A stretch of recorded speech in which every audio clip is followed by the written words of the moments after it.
Hi friends, this is Geo and Copilot, and welcome to our channel.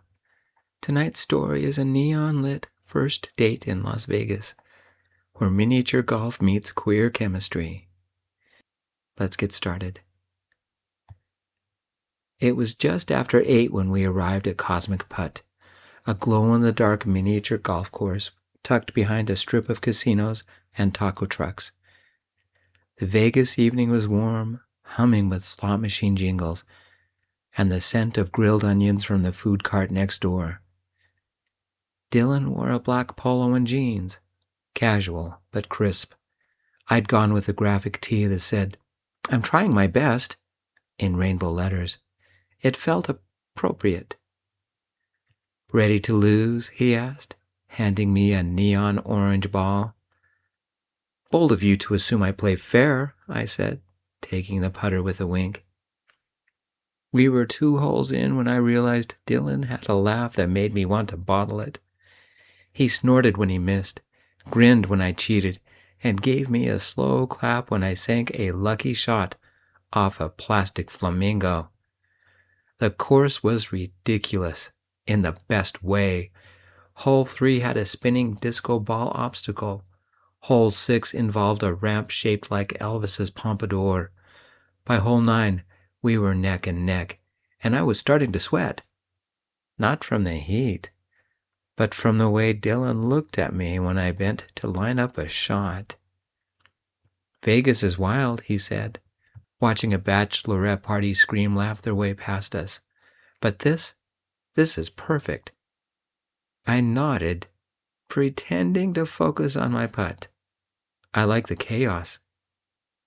"You like the challenge." "I like you," I said, before I could stop myself. He blinked. "You do?" I sank the shot. "I do." We moved to hole 10 in silence, the kind that buzzes with possibility. The course lights flickered, pink and blue, casting shadows that danced across Dylan's face. "I've wanted to ask you out for months," he said, voice low. "But I didn't know if you'd say yes." "I didn't know if you'd ask," I said. We both laughed, awkward and sweet. Then he bumped my shoulder with his. "Hot dogs after this?" he asked. "Only if there's potato salad." "And baked beans?" "Obviously." We finished the last few holes with less competition and more lingering glances. At hole 18, the final shot was through a tunnel of LED stars. Dylan missed. I missed. We laughed and called it a tie. The food cart was still open. We sat on a bench with paper trays balanced on our knees. Barbecued hot dogs, potato salad with too much mayo, baked beans that tasted like summer camp. "I haven't done this in years," Dylan said, licking mustard off his thumb. "Mini golf?" I asked. "A first date," he replied. I looked at him. "This is a first date?" He smiled. "Isn't it?" I nodded. "It is now." We talked about everything and nothing.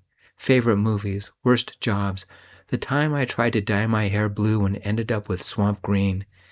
He told me about his dog, a rescue named Pickle, and how he once got kicked out of a karaoke bar for singing "Total Eclipse of the Heart" too dramatically.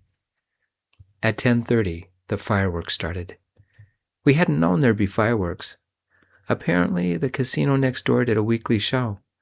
The sky lit up in bursts of red and gold, and the crowd around us cheered. Dylan turned to me, eyes reflecting the shimmer. "Can I kiss you?" I didn't answer. I just leaned in. The kiss was soft, warm, and tasted like baked beans and bravery. When we pulled apart, the sky was still glowing, and my heart felt like it had joined the show. "Best first date ever," he said. "Let's do it again," I said. "Tomorrow?" "Tomorrow. Most definitely." I said. Thanks for joining us for City Lights First Date, co-created by Geo and Copilot. I'm Geo, by the way. We hope it brought sparkle, sweetness, and a little queer joy to your night. And remember, leave your suggestions for places we could visit in future stories. I love you all. Peace, my friends.